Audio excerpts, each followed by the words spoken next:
Nouvelles certes, mais également autres préoccupations soulevées par les Kidalois et les Tessalitois, c'est bien les questions d'emploi, de formation professionnelle et de ressources minières. Sur tous ces sujets, les ministres ont des projets porteurs. Nous suivons les explications de nos envois spéciaux. La lutte contre le chômage, la formation professionnelle, la recherche minière et pétrolière figurent en bonne place parmi les priorités ici et des engagements ont été pris par les ministres en charge de ces secteurs. Je dis ici à Kidal, plus jamais une formation ne se fait ailleurs qu'à Kidal. C'est ce qui est convenu entre nous. Et seuls les centres habilités de la région de Kidal doivent faire ces formations pour les jeunes de Kidal. Seuls les domaines exprimés par les jeunes de Kidal seront pris en compte par nos services locaux et régionaux. Et les besoins en matière de formation de jeunes est exprimé à 4000 selon leur volonté. Nous irons dans ce sens, mais en crescendo. Et dès le mois d'avril prochain, les premières formations auront lieu à Kidal, dans les domaines qu'ils ont exprimés et avec les centres agréés de la région de Kidal, pas une autre région. Aujourd'hui, la nouveauté du point de vue des ressources naturelles dans la région de Kidal, c'est l'ouverture d'un certain nombre de sites d'orpaillage.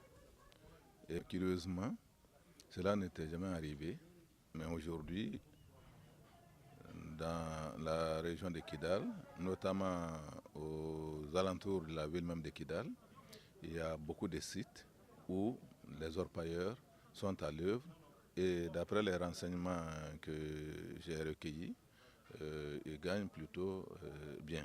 Dès que les conditions sécuritaires le permettront, nous allons commencer à les encadrer comme nous sommes en train de le faire pour l'ensemble des sites d'orpaillage de notre pays. La visite du Premier ministre ici a eu le mérite de libérer la parole et de créer chez les populations des réelles perspectives. Effectivement, je dirais c'est vraiment dans le cadre de l'accord et la réconciliation. Par rapport même à ma remarque par rapport aux populations, j'ai vu vraiment psychologiquement les populations sont prêtes à accueillir effectivement le gouvernement et l'État malien parce que tout le monde a parlé de la réconciliation et de la paix.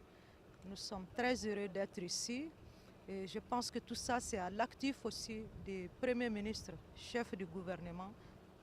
Et on l'a accompagné sur le terrain. Je pense vraiment que c'est une réussite. Moi-même, je suis très contente. Et toutes les doléances qui ont été exprimées par les uns et les autres, que ce soit les jeunes ou les femmes, ou même la société civile, c'est dans le cadre du développement social. Et tout le monde sait qu'il n'y a pas de développement social sans la sécurité, sans le retour aussi de l'administration qui doit s'occuper des différents services effectivement pour ce développement. Mission donc réussie pour le Premier ministre car tous s'accordent à dire ici que c'est une nouvelle ère qui s'ouvre après cette visite.